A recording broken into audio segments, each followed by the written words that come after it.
Vamos lá. Eu quero que você abra sua Bíblia no livro de Salmo 31, 12. Salmo 31, 12. Nós vamos ler dois textos. Nós vamos ler esse texto de Salmo 31, 12. Talvez seja um diagnóstico para muitos de nós. O Salmo 31, 12. Salmo 31, 12. Estou esquecido no coração deles, como morto. Sou como um vaso quebrado. Vou repetir. Estou esquecido no coração deles. Como morto, sou como um vaso quebrado. Estou esquecido como um morto. Sou como um vaso quebrado. Para que serve um vaso quebrado? Para que serve alguém morto? O que você faz com alguém morto? Ou melhor, qual é a obra de um morto? Um morto faz que obra? Um vaso quebrado serve para quê? Qual a utilidade de um vaso quebrado?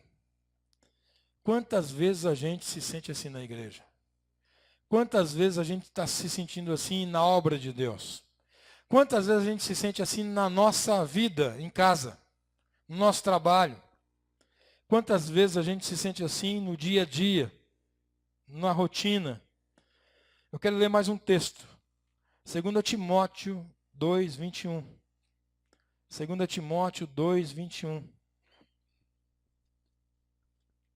Aleluias. 2 Timóteo 2, 21. Assim, pois, se alguém a si mesmo se purificar destes erros, será utensílio para a honra, santificado e útil ao seu possuidor, estando preparado para toda boa obra. Vou ler de novo. Assim, pois, se alguém a si mesmo se purificar destes erros, será utensílio para a honra, santificado e útil para seu possuidor, estando preparado para toda boa obra. Salmo 31, 12, morto, vaso quebrado. 2 Timóteo 2, 21, purificado, um utensílio purificado para a honra, útil ao possuidor, preparado para toda boa obra. De um para o outro, dois extremos. Um extremo morto, outro extremo útil e preparado para toda boa obra. Como nós podemos sair de um extremo e ir até o outro? Onde nós estamos? Estamos no Salmo 31, 12? Estamos em 2 Timóteo 2, 21. Eu quero começar dizendo o seguinte.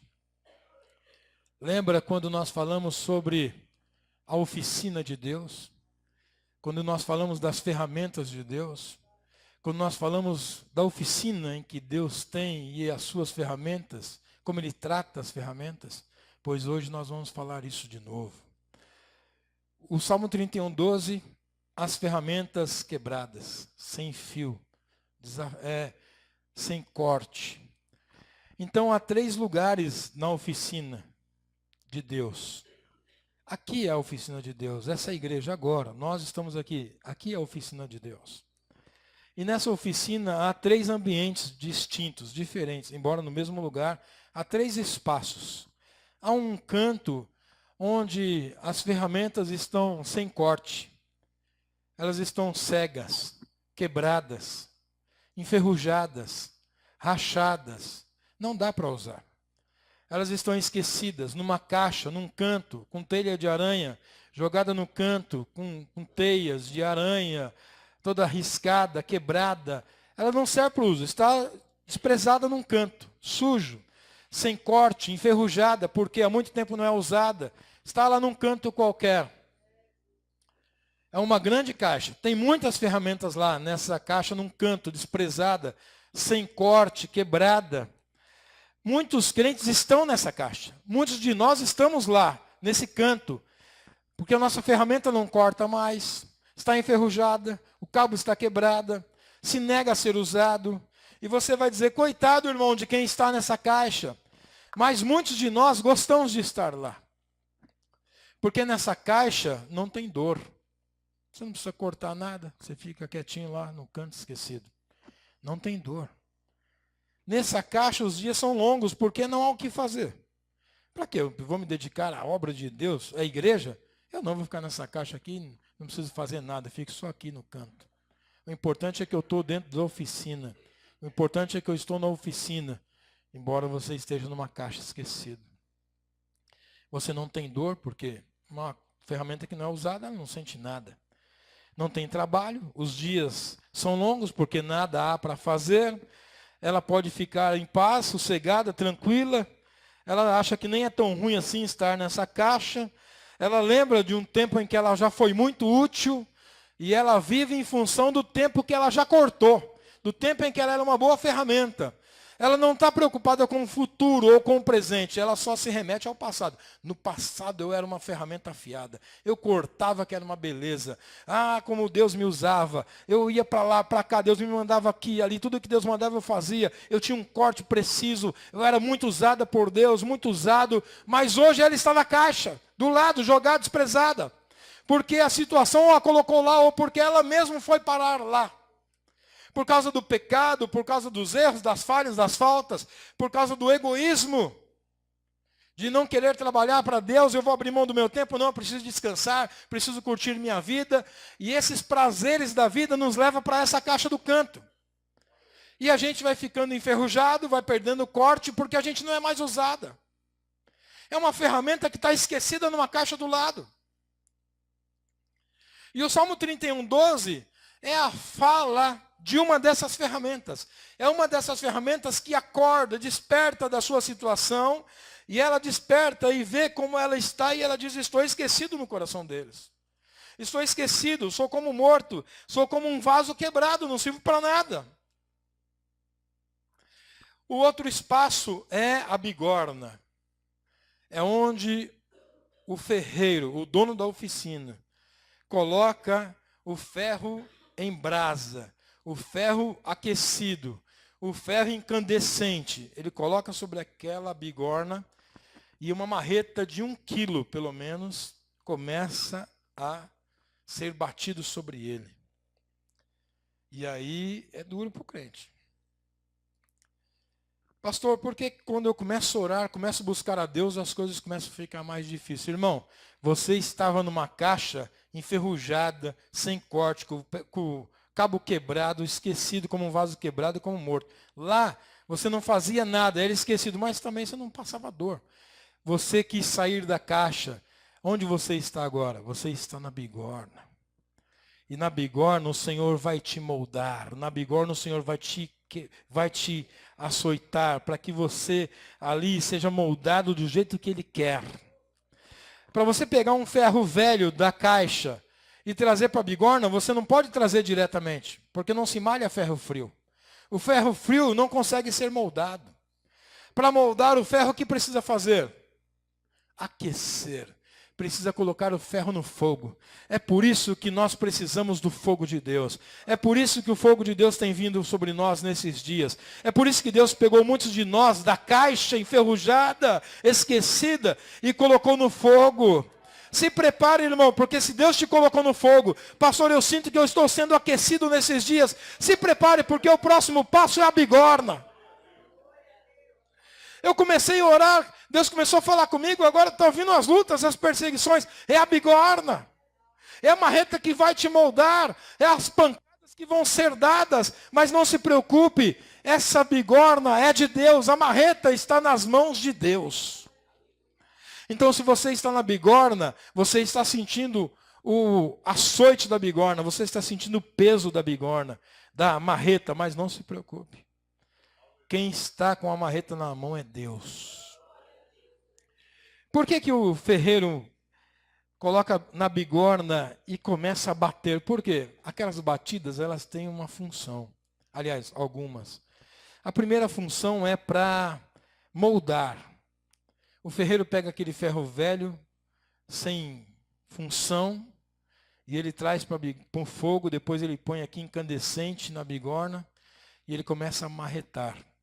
E ali na cabeça do ferreiro, ele sabe exatamente o modelo que ele quer. E ele vai moldar do jeito que ele imaginou, ele começa a bater. Cada batida daquela serve para moldar.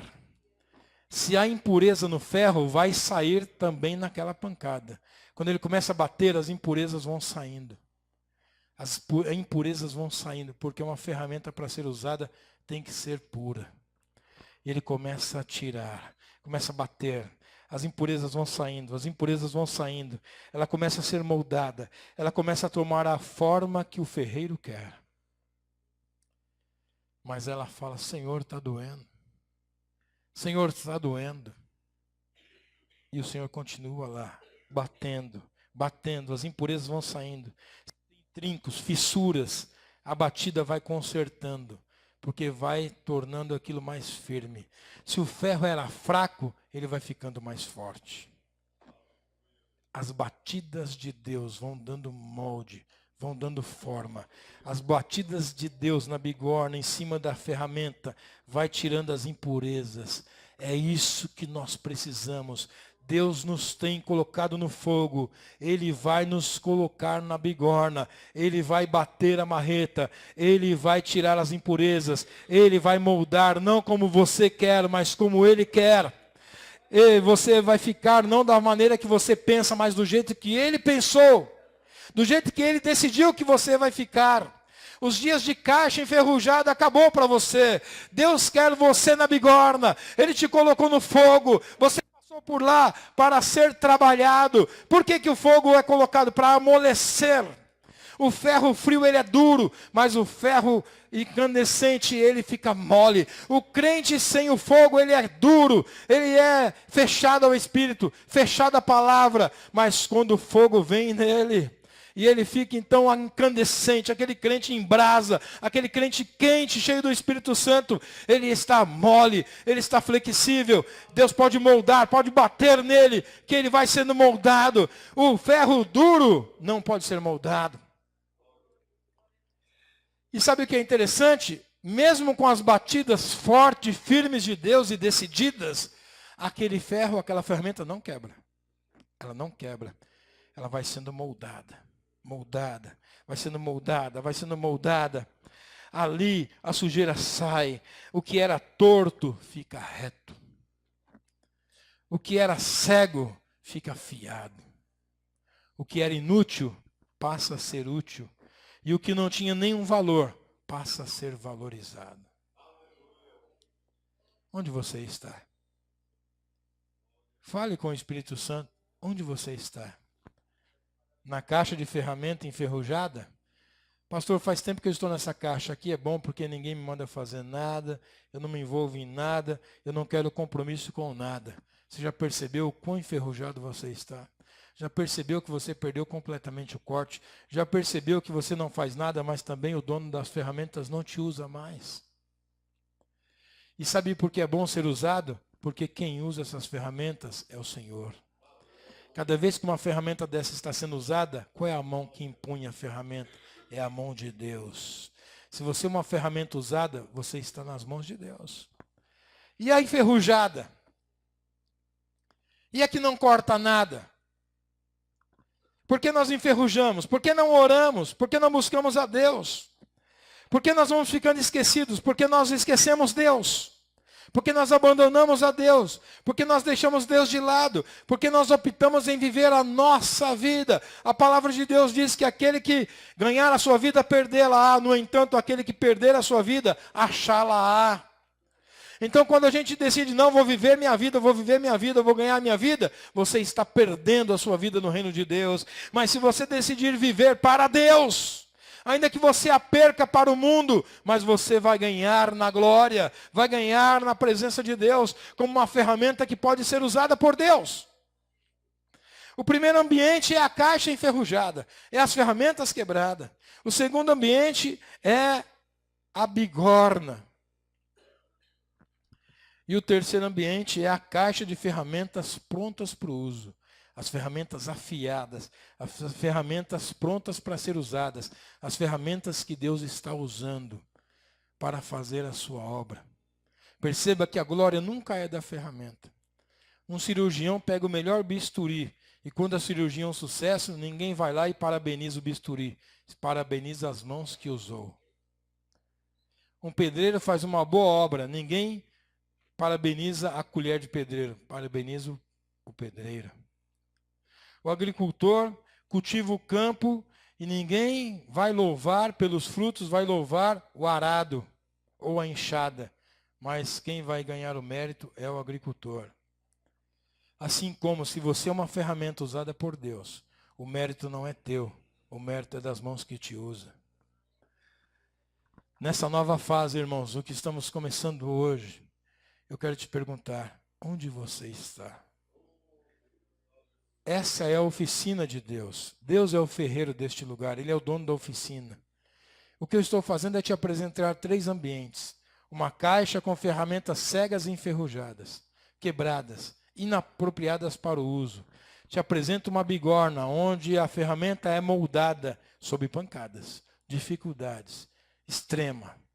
E te apresento um outro ambiente, onde as ferramentas estão num quadro, todas prontas, polidas, afiadas, prontas para qualquer obra, prontas para uma boa obra. Onde é que você está nesta noite?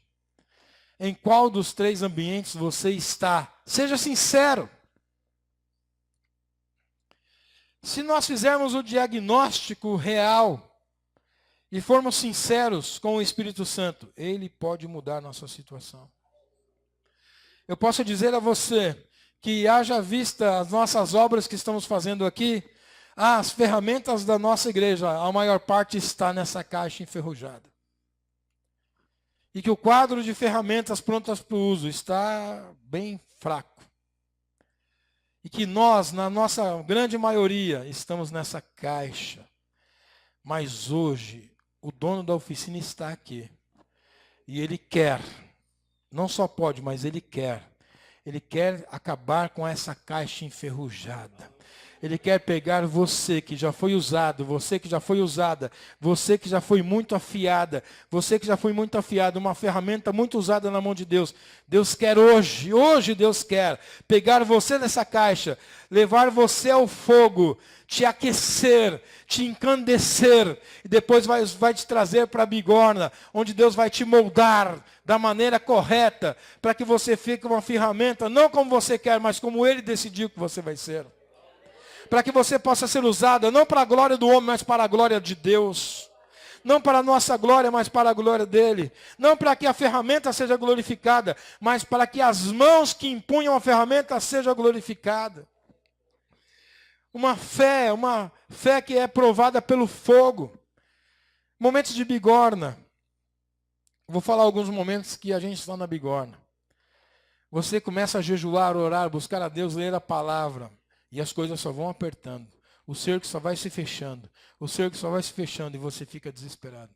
E você fala, por que, pastor? Quanto mais eu oro, mais as coisas ficam difíceis. Porque quanto mais eu busco a Deus, quanto mais eu sinto o Espírito Santo na minha vida, mais dificuldade eu passo. Irmão, quanto mais aquecido você fica, mais condições da marreta bater em você, você tem. Cada batida daquela marreta tem uma função. Tem um porquê, não é de graça. Uma batida forte tira as impurezas. Outra batida corrige as imperfeições. Outra batida transforma o torto em reto. Outra batida vai tirando as arestas, vai aparando o que está sobrando. E Deus vai nos moldando, nos modelando, vai nos moldando.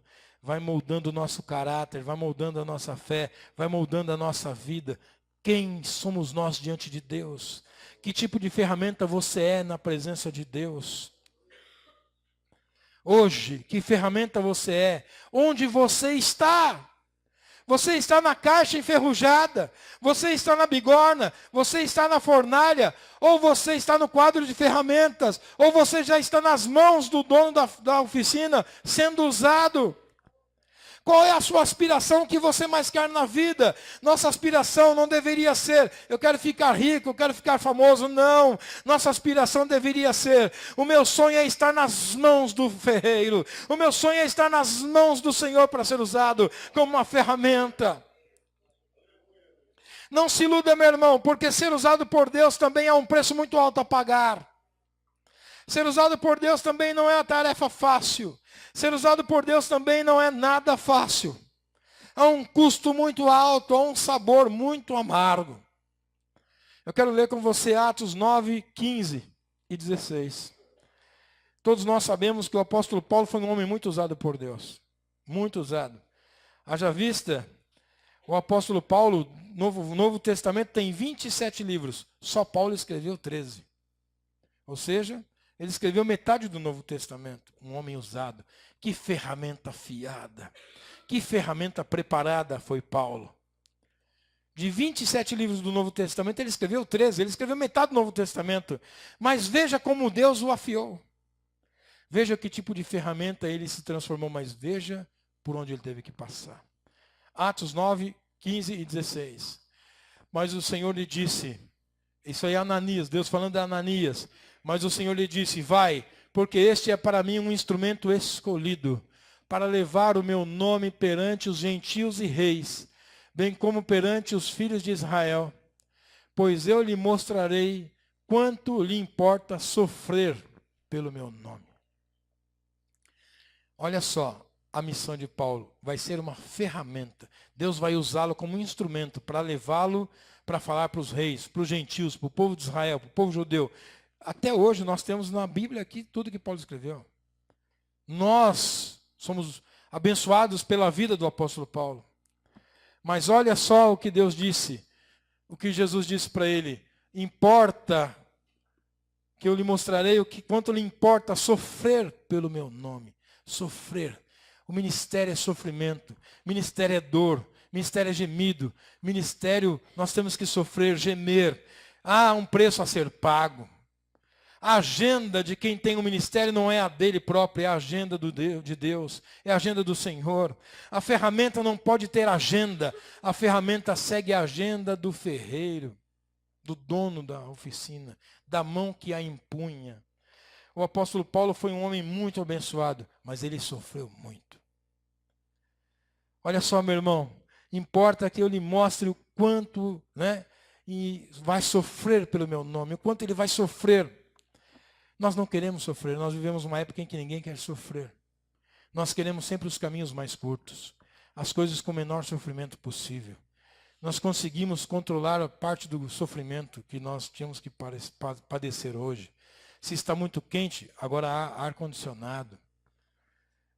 Nos carros, em todos os lugares, para a gente não passar calor. Se está muito frio, o ar quente do carro nos aquece. Se está sol, a gente tem guarda-sol. Para não pisar no chão, a gente tem um sapato para proteger nosso pé. A gente vai se privando de vários sofrimentos. Vai tomar banho, não precisa ser em água fria. Se está frio, você tem chuveiro quente. Vai dormir na cama, a cama não precisa ser dura, pode ser macia. Então nós não temos sofrimento no culto. A cadeira não precisa ser dura, nós temos cadeira estofada para sentar no culto. Tudo para diminuir nosso sofrimento. Porque nós buscamos o menor sofrimento possível. Ninguém quer sofrer. Mas a obra de Deus é um chamado ao sofrimento. Não há como fazer a obra de Deus sem renúncia. Assim como não há remissão de pecados sem derramamento de sangue, não há como fazer nada para Deus sem antes renunciar à sua parte. Se você quer ser ferramenta de Deus, você tem que renunciar à sua parte. Você tem que renunciar ao seu eu.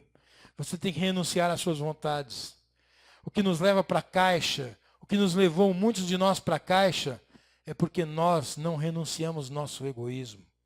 Nós queremos ter nossa agenda, nós queremos viver nossa vida, nós queremos curtir nossa vida. A gente não quer saber de agenda de igreja, a gente não quer saber da agenda de Deus, a gente não quer saber dos desfavorecidos, a gente não quer saber de pregar evangelho, a gente não quer saber de orar, de jejuar. Não, que jejuar? Com tanta comida que temos, vamos jejuar.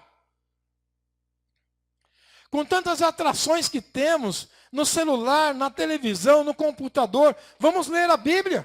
Que é isso? Com tantas comidas boas, vamos jejuar. Com tanta cama macia, nós vamos acordar de madrugada para orar. Não! Nós não queremos renunciar à cama macia e quente.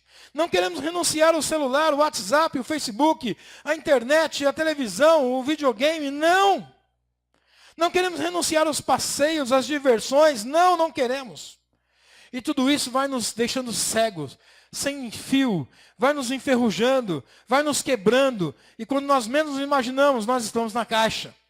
Na caixa esquecida, enferrujada, com teias de aranha. Não somos mais usados por Deus. E então nós dizemos, Deus nos esqueceu. E Deus nos diz, você me deixou.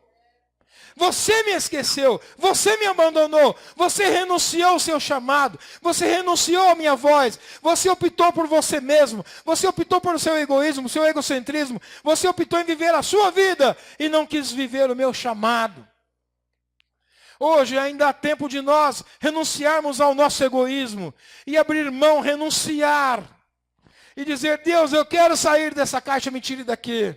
Para que Deus nos leve a este fogo, nos aqueça, para que a gente fique flexível, mais flexível. Deus nos coloque nessa bigorna, para que a gente leve umas pancadas boas, mas para que a impureza saia de nós, para que o que é torto fique reto, para que o que é errado fique correto, para que o que é fraco fique forte, e para que o inútil seja útil, e o que não tem nenhum valor seja valorizado. O Senhor Jesus disse, orai ao Pai, peça ao Pai, para que envie ceifeiros, porque a seara é grande e os ceifeiros são poucos. E quando Jesus disse isso há 2000 anos atrás, hoje os ceifeiros são menores ainda, uma quantidade ainda menor de ceifeiros. É necessário que nós façamos alguma coisa. Nós precisamos sair dessa caixa, não se contente, meu irmão. Você pode dizer, não tem chamado. Quem não tem chamado? Quem não tem chamado está onde? Na rua, está no inferno. Não, nós estamos aqui. Quem te chamou para estar aqui? É o Senhor. E o Senhor não tem ferramenta inútil, não. Ele quer usar a cada um de nós. Deus sabe modelar da maneira que Ele quer. Ele precisa das ferramentas. Olha aí o que o diabo está fazendo com o mundo. Porque está faltando vasos capazes de ser usados por Deus. Na passagem de Eliseu e a viúva, quando ele orou e o azeite foi multiplicado, o que acabou não foi azeite, acabou o vaso. Quando a mulher disse, traga mais um vaso, e o menino disse, acabaram-se os vasos, o azeite também cessou. O que acabou não foi o azeite, acabou o vaso. O que acabou não foi o poder de Deus, foram os crentes que têm condições de receber o poder de Deus. O que acabou não foi o poder de Deus, o que acabou é ferramenta para ser usadas.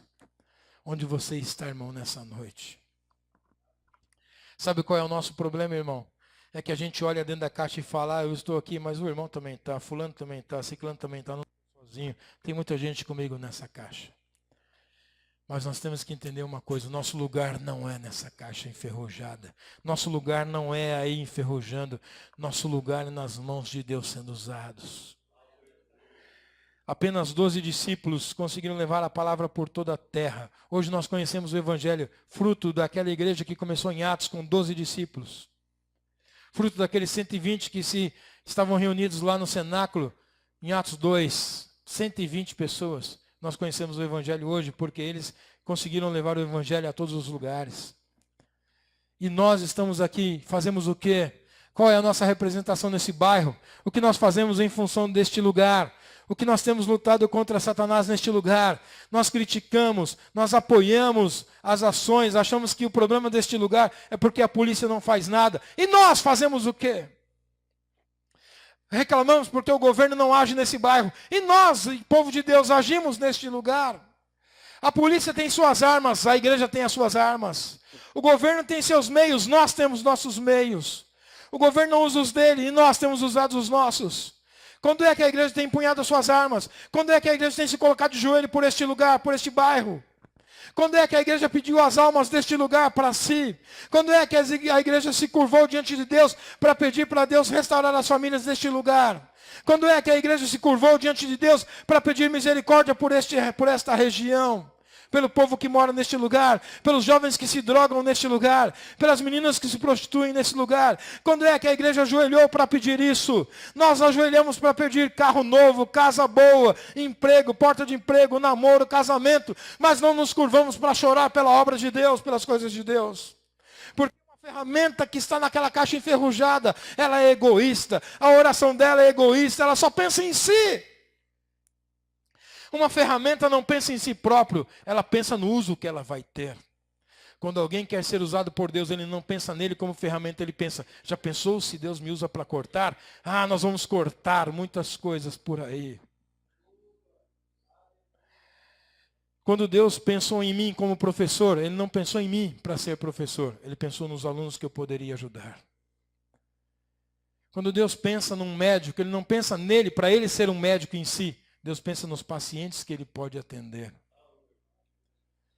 Quando Deus pensou esta igreja, Ele não pensou nesta igreja para ser mais uma igreja. Ele pensou na quantidade de pessoas que essa igreja poderia ajudar. Que essa igreja poderia ganhar para o reino dEle. Ser uma igreja por ser igreja, igreja por igreja, Deus não ia pensar isso. Deus nos fez igreja pensando neste bairro. Há lugares neste bairro que depende do nosso trabalho, depende da nossa disposição. Há pessoas que estão indo para o inferno por causa da nossa omissão, por causa da nossa ferrugem, por causa das teias de aranha que estão em nós, por causa do nosso egoísmo, por causa do nosso egocentrismo, por causa da nossa agenda. Então nós precisamos nos rebelar contra esse ferrugem, contra essas teias de aranha, contra essa quebradeira. Precisamos nos rebelar e sair dessa caixa, vir para a bigorna de Deus, receber as pancadas, sair as impurezas, mas irmos para a mão do Senhor, recebermos o fio, sermos afiados, polidos, preparados e empunhados por Deus. Imagine você o que Deus pode fazer através da sua vida, quando você se transformar numa ferramenta afiada, polida, pronta para o uso e disposta a ser usada. Não adianta ser uma ferramenta bela, bem pronta, e não se dispor ao uso. Deus me faça um profeta. Aí Deus te faz um profeta. Aí você está de madrugada em casa, Deus fala, levanta, vai na casa de fulano. Você fala assim, oh, mas essa hora não, está muito frio, está chovendo. Não adianta você. Para que Deus vai te fazer profeta se você não obedece a ordem de Deus? Deus faça de mim um evangelista. Aí Deus fala, vai pregar ali. Não, ali eu tenho vergonha. Não, ali eu conheço gente. Não, ali eles são violentos. Não, aquele lugar vão me roubar. Não adianta Deus te fazer um evangelista se você não quer levar o evangelho. Deus me faça uma mulher de Deus, um homem de Deus, mas quando vem a ordem você não obedece. Por que você vai ser homem de Deus se você não obedece? Para ser homem de Deus, mulher de Deus, é aquele que obedece à vontade de Deus, que vai onde Deus manda ir, que faz o que Deus manda fazer. A ferramenta usada por Deus, ela tem que ser. Eu vou falar os passos que ela tem que passar e você vai sentir em que passo você está. Vai desde o enferrujado, esquecido e largado, com teia de aranha, sujo, enferrujado. Vai desde essa caixa. Próximo passo, ele tem que sair da caixa. O primeiro passo a ferramenta tem que dar, sair daquela caixa. O segundo passo, vai para a fornalha. Vai para o fogo, meu irmão. Vai para o fogo. Vai ser moldado, vai ser aquecido. O Espírito Santo tem que te aquecer. Aquele crente frio. Senhor, me molda. Moldar ferro frio? Ferro frio não dá para moldar. Se bater muito em ferro frio, o máximo que pode acontecer é amassar ou quebrar. Deformar. Mas para moldar, tem que estar superaquecido, tem que estar incandescente. Então vá para a fornalha, procure o fogo de Deus. Vá orar, vá buscar Deus, vai se consagrar. Quando você estiver bem quente, bem aquecido, o Senhor vai te trazer para a bigorna. Aí Ele vai bater. Depois Ele vai pegar você e colocar na água. Aí você fala, ai, que alívio, que refrigério. Só que dali você vai de novo para a bigorna, volta para a bigorna, para ser mais malhado. Depois você vai para a água, bigorna, fogo, água. Depois que Ele te moldou exatamente como Ele quer, Ele te põe na água, vem aquele refrigério. Aí Ele te leva para uma máquina onde Ele vai te afiar, vai te amolar. Depois Ele vai te polir e você vai ficar polido, afiado. Aí Ele vai te colocar num quadro. E quando Ele decidir te usar, Ele vai pegar você, meu irmão. E aí você vai ver o que é Deus usando uma ferramenta. Aí você vai ver que o diabo não fica na frente de ferramenta afiada. Não tem demônio que se oponha a uma ferramenta afiada. O diabo sai fora, ele foge, porque ele sabe que quando a ferramenta é afiada, ela é perigosa, ela é mortal, ela é fatal. O inimigo, ele enfrenta ferramenta enferrujada, sem corte. Tem muitos crentes que o diabo não precisa nem fazer nada contra ele, ele mesmo já fez tudo por si próprio. Um crente que decide ficar na caixa enferrujado, o diabo não precisa se preocupar com ele, por quê? Enquanto ele estiver naquela caixa, o diabo não precisa se preocupar. Ele está cego, não tem corte, enferrujado, não vai ser usado, porque Deus não usa uma ferramenta desse jeito. Deus não usa. Então, ele vai ficar, enquanto ele fica ali, o trabalho do diabo é convencer ele a ficar naquela caixa. Não, você está aí, mas tem muita gente aí, fica em paz. Não, você está ruim, mas tem gente pior. Você está enferrujado, mas tem gente que está até quebrado. Você tem um pouco de ferrugem, mas o outro tem mais. O importante é que você já foi usado. Não. O importante é o que está acontecendo hoje com você. Como você está hoje. Como você está agora. Irmão, vamos nos revoltar. Vamos sair dessa caixa. Irmão, não pense você que isso depende de Deus. Esse primeiro passo depende de você. Sair dessa caixa depende de você. Você tem que dar um passo e dizer, eu vou sair dessa situação. Você vai ter que romper com a família, vai ter que romper com os amigos, vai ter que romper com si próprio. Você vai ter que romper. Porque se você não romper consigo próprio, com a família, com outras pessoas, você vai continuar nessa caixa. Enferrujada, vendo os dias passar, assistindo testemunho de ferramentas que são usadas por Deus e contam os testemunhos. Aí você chora, mas você continua na caixa. Você não tem que viver de testemunhos dos outros, você tem que ter os seus testemunhos. Você tem que saber o que é estar na bigorna, você tem que saber o que é estar na fornalha, você tem que saber o que é ser usada por Deus. A nossa fé, ela é provada no fogo. No fogo. 1 Pedro 1, 6 e 7, eu quero ler com os irmãos. 1 Pedro 1, 6 e 7. Não dá mais para a gente continuar nessa mesmice. Não dá, irmãos. É preciso se rebelar. É preciso se revoltar com essa situação. A gente vê o que está acontecendo e a gente fica inerte. Por exemplo, um acontecimento que teve no Dia das Mães, no sábado anterior. Aquela policial que revidou um assalto e matou aquele assaltante. Nós somos igreja. E certamente a igreja também, muitos da igreja pensaram, bem feito, o bandido tem que morrer. E eu te pergunto, um homem que morre com uma arma na mão, assaltando as pessoas, ele foi para onde? Ele foi para Deus? Não, ele foi para o inferno. E eu te pergunto, como é que nós, militantes do reino de Deus, nos alegramos quando alguém vai para o inferno? Se a gente comemorou aquela morte, a gente não é do reino de Deus. A gente está militando no time errado. Porque quando aquele bandido caiu morto, o diabo disse, mais um para mim. E os crentes falaram, oh, é isso mesmo. Nós estamos dando força a quem? Qual é o nosso time? Estamos torcendo para quem? Está errado. Ele é um marginal, ele é um bandido, tem tantas coisas envolvidas nisso, questões sociais, mas como homens e mulheres de Deus, nós não podemos nunca comemorar sangue derramado. Não importa se do justo ou do injusto, sangue derramado, crente não comemora. Violência, crente não comemora. Quando aquele moço caiu morto, nós tínhamos que chorar. Pastor, mas ele era um marginal, nós também poderíamos ser. Se eu não tivesse meu pai e minha mãe, talvez eu fosse um marginal. Se minha mãe não tivesse me matriculado numa escola, talvez hoje eu não soubesse ler. Se minha mãe fosse viciada em droga, talvez eu também fosse viciado em droga. Então muitos de nós não escolhemos o nosso caminho. Muitos são produtos do meio, é o que está acontecendo na vida da pessoa.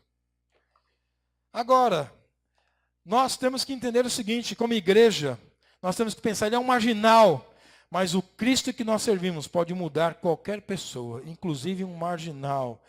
Deus pode mudar. Se aquele moço tivesse a chance de ir preso, talvez ele conhecesse Jesus, ele pudesse mudar. E ele não morreria na presença do diabo, mas sim na presença de Deus.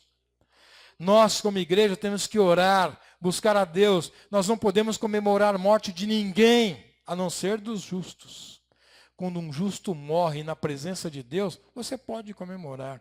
Porque é um que foi salvo, é um que está livre do pecado da morte, é um que Satanás não ganhou para si. Mas quando o sangue é derramado, do injusto principalmente, nós não podemos comemorar. Porque o diabo está enchendo o inferno. E nós estamos aplaudindo e dizendo, é isso mesmo, nós queremos cada vez mais sangue. Queremos que as ruas sejam banhadas de sangue. E queremos que o inferno esteja cada vez mais cheio. Não, nós somos igreja de Cristo. Nós não podemos nos alegrar com a violência. Não podemos nos alegrar com essas coisas. Não podemos, é óbvio que nós não podemos fazer muita coisa, mas nós podemos orar. Eu te pergunto, quantas vezes você ora para que Deus trate a violência dessa cidade? Quantas vezes por dia você ajoelha e fala, Senhor, tem misericórdia dessa cidade, acabe com essa violência. Nós não oramos por isso porque a gente acha que violência é questão de governo. Nós achamos que é o governo que tem que acabar com a violência, é o governo que tem que acabar com a fome, é o governo que tem que acabar com essa falta de estrutura familiar. Não, a igreja de Cristo, se ela não fizer nada, o governo não vai fazer. Porque o governo de homens caídos primam por homens caídos. Um governo de homens caídos, cabeças caídas, movidas por Satanás, não vai fazer nada de bom. Se algo bom pode surgir na sociedade, tem que surgir no meio do povo de Deus. Se não surgir do meio do povo de Deus, não vai surgir de lugar algum. Você acha que governantes corruptos, caídos, direcionados por Satanás, homens que são movidos pelo diabo, vão fazer alguma coisa boa? Não, eles não vão fazer. Se a igreja de Cristo não se posicionar, nada será feito. Nós temos que orar, nós temos que buscar a Deus. Nosso papel é orar. Quais são as nossas armas? Nossas armas são as armas da oração. A igreja tem poder, tem autoridade na sua oração. A palavra buscada na presença de Deus, a palavra orada, a palavra dita. O joelho do crente, quando ele se dobra, há um poder envolvido na oração de uma igreja. Uma igreja tem poder, tem autoridade quando ela ora, mas quando ela comemora a morte do ímpio, quando ela se alegra quando o ímpio morre, essa também é uma igreja morta. É o morto comemorando a morte de outro. Isso mostra o quão longe estamos do reino de Deus. 1 Pedro 1, 6 e 7. Nisso exultais, embora no presente por breve tempo. Se necessário, sejais contristados por várias provações, para que uma vez confirmado o valor da vossa fé, muitas provações, ser contristado, passar por lutas, dificuldades, muitas provações, porque assim, confirmando o valor da vossa fé, muito mais preciosa do que o ouro perecível, mesmo apurado por fogo, redunde em louvor, glória e honra na revelação de Jesus Cristo. A nossa fé é provada no fogo. Ela vale mais do que o ouro. Mas ela é forjada nas provações, nas lutas. Hoje a gente tem uma visão que o crente abençoado é aquele que não passa por luta. Eu te digo exatamente o contrário. O crente abençoado é aquele que passa pelas provações, que passa pelas lutas, que está na bigorna, levando pancada, mas ele está sendo moldado, ele está sendo forjado. É no deserto que Deus se apresenta, é no deserto que Deus forma os seus filhos, é no deserto que Deus forma os seus servos, é no deserto que Deus forma o caráter, é no deserto que Deus transforma homens em mulheres, é no deserto que Deus trata com os seus servos. Moisés foi criado num palácio, 40 anos num palácio. Deus precisava tratar com ele. Deus o levou para o deserto, 40 anos no deserto. Foi criado num palácio como um príncipe. Tudo do bom e do melhor, um príncipe. Sobrinho do faraó, criado como um príncipe. 40 anos. Um homem que a mão de Moisés era calejada? Lógico que não, um príncipe. Você acha que Moisés era queimado do sol? Lógico que não, ele era um príncipe. 40 anos. Usando roupas finas, anel de ouro, morando dentro do palácio de faraó, dormindo em camas fofas, agradáveis, com escravos para todo lado, não precisava fazer nada, mão fininha. Deus pegou esse homem, levou para o deserto 40 anos. Qual foi o serviço dele? Cuidar de ovelhas. Segurar um cajado. Cuidar de ovelha. Cuidar de ovelha é um serviço bem básico. Tanto que eram os meninos que faziam esse serviço muitas vezes. Deus levou esse homem para cuidar de ovelhas. 40 anos. 40 anos, no deserto. Onde Deus se revela a Moisés? Onde Deus fala com Moisés? Deus não fala com Moisés quando ele está no palácio. Deus fala com Moisés quando ele está no deserto. Deus não fala com Moisés quando ele está usando roupas de príncipe. Deus fala com Moisés quando ele está usando roupa de pastor. Deus não fala com Moisés quando ele está com anel de ouro no dedo, roupa fina, não. Deus fala com Moisés quando ele está com uma roupa grosseira de um pastor, empunhando um bastão, um pedaço de madeira, com uma sandália simples de pastor, subindo nas montanhas para buscar uma ovelha perdida. Lá Deus se mostra, fala com ele. E ele fala com Deus.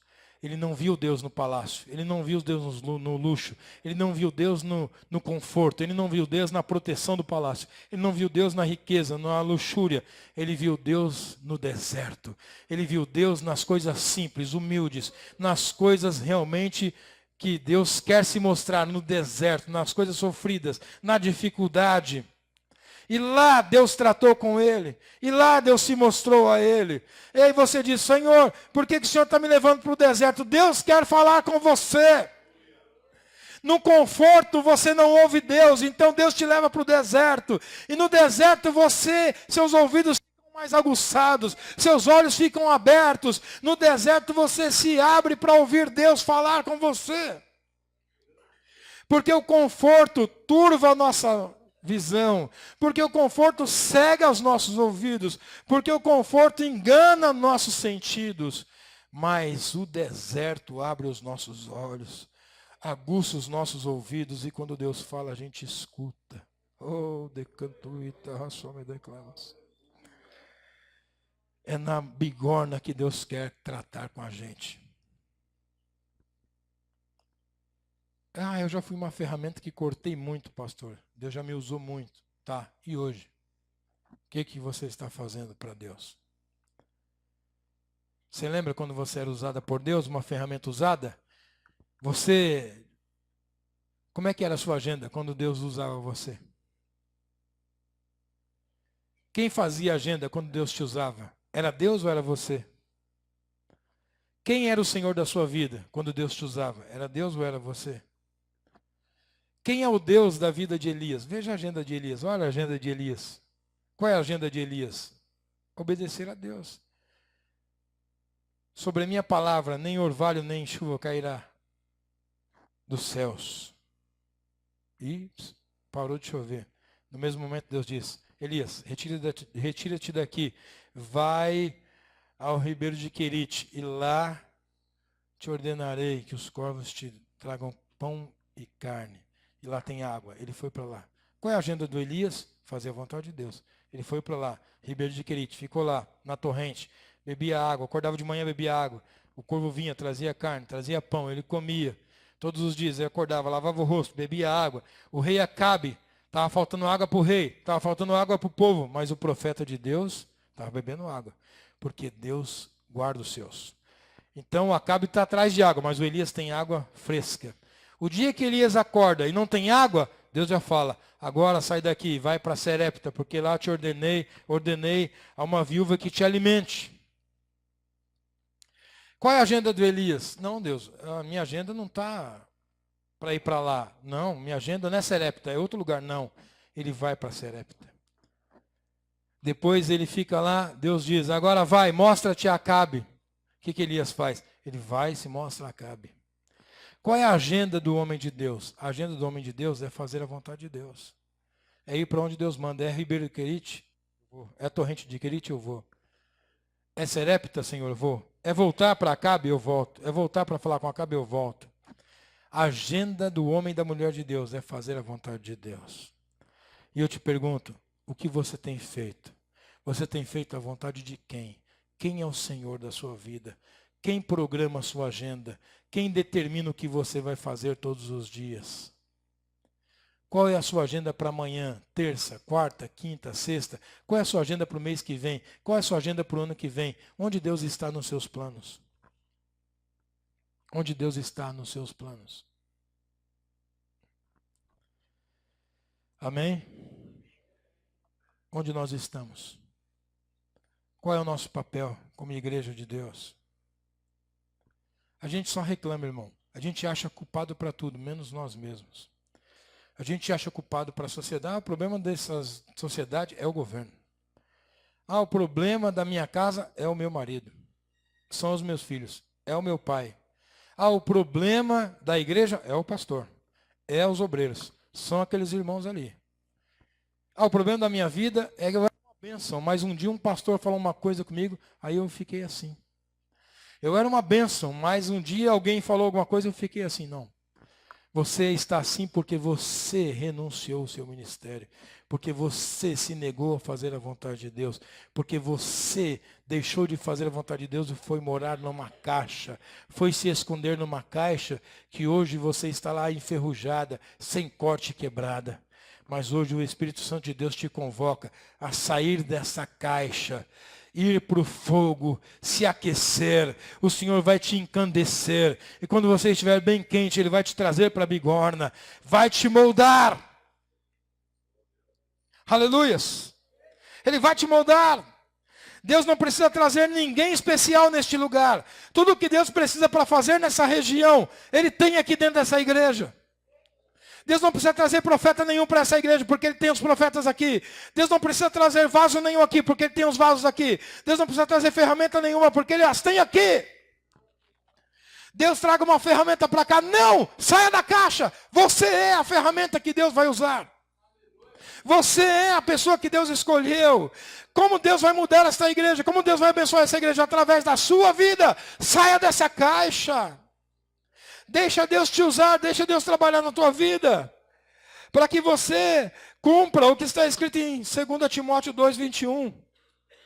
Saia dessa caixa, saia dessa situação, saia dessa mesmice. Pare de culpar as pessoas, pare de culpar o pastor, os obreiros, os irmãos, o parente, o fulano, o ciclano. Você é o culpado da sua situação. Você decidiu viver numa caixa enferrujada. Você decidiu, porque lá não tem dor, lá não tem sofrimento, lá os dias são longos, lá eu tenho agenda própria. Mas lá eu nunca vou saber o que é realmente ser usado por Deus. A ferramenta usada por Deus, ela não tem vida própria, ela não tem agenda própria, ela tem muita dor porque o trabalho é dolorido, mas ela tem um prazer e um privilégio de saber o seguinte: as mãos que me usam são as mãos de Deus. E eu te digo, irmão, o melhor lugar para se estar em toda a terra é na vontade de Deus. O melhor lugar para uma ferramenta estar é nas mãos de Deus, nas mãos de Deus. Uma oração que nós podemos fazer. Faça-me, como a oração da ferramenta que quer ser usada por Deus, a oração da ferramenta. Faça-me no fogo, faça-me no fogo. Forme-me na bigorna, modele-me com tuas mãos e permita-me ser uma ferramenta tua. Olha os passos. Faça-me no fogo, no fogo. A igreja de Atos começa nas línguas repartidas como de fogo. Faça-me no fogo. Forme-me na bigorna, formar na bigorna. Modele-me nas tuas mãos e permita-me ser uma ferramenta tua. Irmão, é a melhor coisa ser uma ferramenta de Deus. Você chega num lugar, tem uma situação, você chega lá, fala algumas coisas, a situação muda completamente. Porque você é uma ferramenta de Deus. É a melhor coisa. Pastor, por que eu não consigo ganhar meu familiar para Jesus? Porque você é uma ferramenta enferrujada. Não corta nada, não dá para fazer obra nenhuma com uma ferramenta enferrujada. Pastor, por que eu não consigo ganhar o meu amigo de trabalho? Porque uma ferramenta sem corte não funciona. Pastor, por que eu não consigo orar? De madrugada eu levanto, fico com sono. Começo a ler a Bíblia e me dá sono. Ferramenta enferrujada. Vamos mudar essa situação hoje. 2 Timóteo 2:21. Para encerrar. Assim, pois, se alguém a si mesmo se purificar destes erros, será utensílio para a honra, santificado e útil ao seu possuidor, estando preparado para toda boa obra. Para toda boa obra. Preparado para toda boa obra. Mas para isso, irmão, você tem que dar um passo. E hoje eu convido você a fazer isso. Não precisa vir aqui à frente. Não. Não quero que você venha aqui à frente, não quero que você levante a sua mão, não quero que você faça nenhuma confissão pública. Mas se você quiser fazê-la, faça ao Espírito Santo. Fale com Ele. Porque se ela for sincera, não precisa ser pública aqui. Porque se ela for sincera, toda a igreja vai perceber nos próximos dias. Muitas vezes a gente faz uma confissão pública, mas depois não vê o resultado. Eu prefiro que ela seja privada, mas verdadeira. Porque quando os resultados vier, ninguém vai poder dizer que não foi feito. Fale com o Espírito Santo. Curva a sua cabeça. Nós vamos orar. Você, as ferramentas que já foram usadas um dia e tem saudade daqueles dias e querem voltar ao uso, saiam da caixa. As ferramentas que nunca foram usadas, sempre estiveram enferrujadas, saiam da caixa, Deus quer te usar. Se rebele contra esse ferrugem, o ferrugem do egoísmo. O diabo que fala no seu ouvido, você merece, você trabalha muito, você precisa se divertir, você precisa de um tempo para você. Por que ele não fala, você precisa de um tempo para Deus? A gente se convence muito fácil com a fala do diabo. Ah, você precisa de um tempo para você. Não, você precisa de um tempo para Deus. Ah, você merece. Não, Deus quer você. Você precisa fazer para Deus. Vamos orar. Faça uma oração verdadeira, sincera. Primeiro, se reconheça em que lugar você está. Tem crentes aqui na caixa enferrujada, tem crentes no fogo, tem crentes na bigorna, tem crentes nas mãos de Deus, tem crentes no painel de ferramentas prontas. Tem crentes em todas as áreas. Mas eu quero te convocar hoje. Se você está na caixa, é para você que eu estou falando. Saia hoje. Dê um passo, renuncie à sua particularidade, renuncie à sua autonomia. Entregue para Deus. Fale para o Senhor, Senhor, o Senhor me deu o livre-arbítrio de escolher todas as coisas. E eu, como servo teu, devolvo a ti esse livre-arbítrio e quero que o Senhor escolha o meu caminho. Isso é a maior prova de amor a Deus. Vamos orar. Senhor Deus e Pai, nesta noite, Senhor, aqui na tua casa, nós olhamos a nossa situação, como estamos. Ah, Senhor, nós perdemos o fio, enferrujamos, nós não temos mais corte, Senhor. Pai, nós vamos orar por um enfermo, o enfermo continua enfermo. Nossos familiares não sentem mais a autoridade de Deus em nossas vidas. Senhor, não há mais unção no que falamos. Não há poder nas palavras que saem das nossas bocas. Porque, Senhor, estamos enferrujados. É por isso que nessa noite nós ouvimos o teu chamado. Ouvimos a tua convocação. Ouvimos o teu convite, Senhor, e queremos sair desta caixa maligna. Desta caixa que nos tem prendido ao ferrugem. Que nos tem prendido ao ostracismo, ao esquecimento. À inatividade. À letargia. Ah, Senhor, que a tua igreja seja usada por ti, que a tua igreja seja bênção na tua presença, que a tua igreja esteja nas tuas mãos, que o Senhor possa nos usar poderosamente neste lugar, que o Senhor mostre e use as tuas ferramentas neste lugar, que o inferno, Senhor, seja abalado neste lugar, pelas suas ferramentas que estarão polidas, afiadas e usadas por ti. Senhor, levanta esta igreja. Acorda este povo, Senhor, Esvazie esta caixa enferrujada nesta noite, em nome de Jesus. Eu te peço em nome de Jesus. Espírito Santo, convença-nos a sair desta caixa maligna. Convença-nos a abandonar este lugar tenebroso.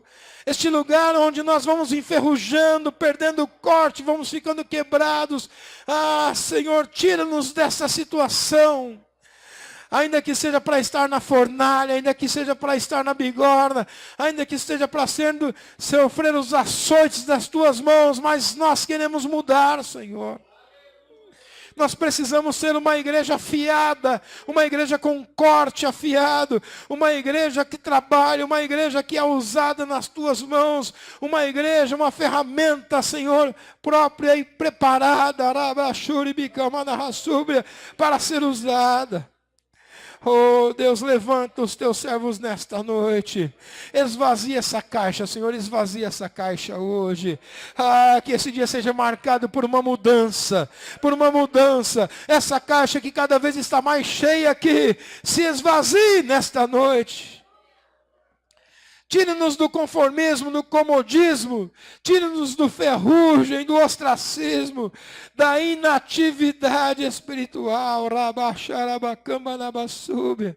Ah, Senhor, mude-nos hoje. Nós te pedimos, Espírito Santo. Senhor, eu não posso fazer nada. Eu sou, Senhor, incapaz. Eu não tenho força suficiente. Nada posso fazer. Mas tu pode. Eu tenho fé. Eu creio no teu nome, no teu poder, na tua graça, na tua santa misericórdia. Eu sei que o Senhor vai fazer uma obra gloriosa. Eu sei que agora, Senhor, o Senhor está tirando essas ferramentas dessa caixa. Eu posso ouvir pela fé o barulho das ferramentas sendo movidas desta caixa. Eu posso ouvir pela fé, Senhor, o som das ferramentas deixando esta caixa enferrujada. Oh, tu tens ferramentas preciosas neste lugar. Tu tens ferramentas, oh, Senhor, importantes. Ah, Senhor, quantas pessoas estão precisando das ferramentas que estão aqui, Senhor, guardadas. Ah, Deus, usa-nos neste lugar. Decantuita, lava, cai. Oh Deus, já imaginou, minha irmã, que ferramenta poderosa você pode ser na sua família? Já pensou, meu irmão, que ferramenta preciosa você pode ser no seu trabalho, na sua universidade, na sua escola? Já pensou que ferramenta poderosa você pode ser no seu bairro? Ah, se você imaginasse Deus segurando você, como você seria usado, que bênção seria você nas mãos de Deus. Ah, Ah, Deus está te chamando hoje. Saia desta caixa. Venha para a minha mão, o Senhor está te chamando. Vem para as minhas mãos, eu vou te usar, eu vou te usar. Ele vai te moldar, vai aparar as arestas, vai te moldar. Mas saia dessa caixa, dessa inatividade. A vida sem Deus é uma vida inútil, irmãos. Que valor tem uma vida sem o Senhor? Um homem que vive sem Deus é uma vida inútil. Não tem nada de bom, nada. Nós cantávamos um hino da harpa que dizia: posso eu, tendo as mãos vazias, com o Senhor me encontrar? Quantas almas poderia ao Senhor apresentar? Já imaginou você uma ferramenta? Olha só, as pessoas que você conhece, eu não conheço. As pessoas que te ouvirão, não me ouvirão. Se eu chegar lá e falar, eu sou um pastor, as pessoas já fecham o ouvido. Mas você falando, elas vão ouvir. Você vai ganhar um corte, vai ser afiado. Deus vai te usar.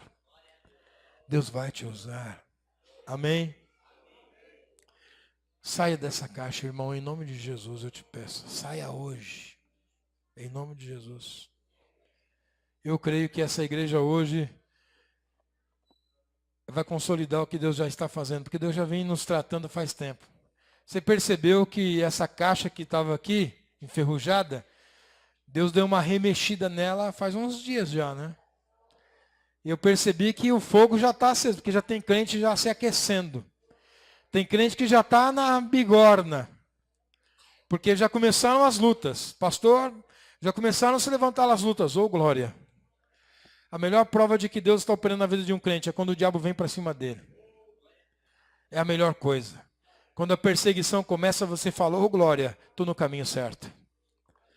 Irmãos, nossos olhos vão ver a bênção que Deus vai fazer neste lugar. Quando este ano aqui terminar, este lugar vai estar pequeno para nós. Você crê? Amém? As ferramentas vão ser trabalhadas. Deus vai fazer coisas maravilhosas. Sábado que vem nós vamos começar a campanha. Amém? E nós vamos buscar a Deus. Está conosco hoje o filho da irmã Lidiane. Como é o nome dele? Victor. Vitor. Ah, tá escrito Vitor aqui. Eu não. Vitor. Então, seja bem-vindo, Vitor. Amém? Também está ali conosco o Rogério, nosso irmão amigo. Amém? Qual é o nome da moça? Daniele. Glória a Deus. Daniele também, seja bem-vinda. Somos ferramentas, irmãos. Você já foi usado por Deus? Nunca foi? Você não sabe como é bom. Se coloque à disposição. Irmão, Deus não procura pessoas que têm uma grande fé. Deus não procura grandes homens. Deus procura homens pequenos que creiam no seu grande poder. Amém? Deus não chama grandes pessoas. Deus procura pessoas pequenas que confiem no seu grande poder. No seu grande poder. Eu confio no grande poder de Deus. Amém?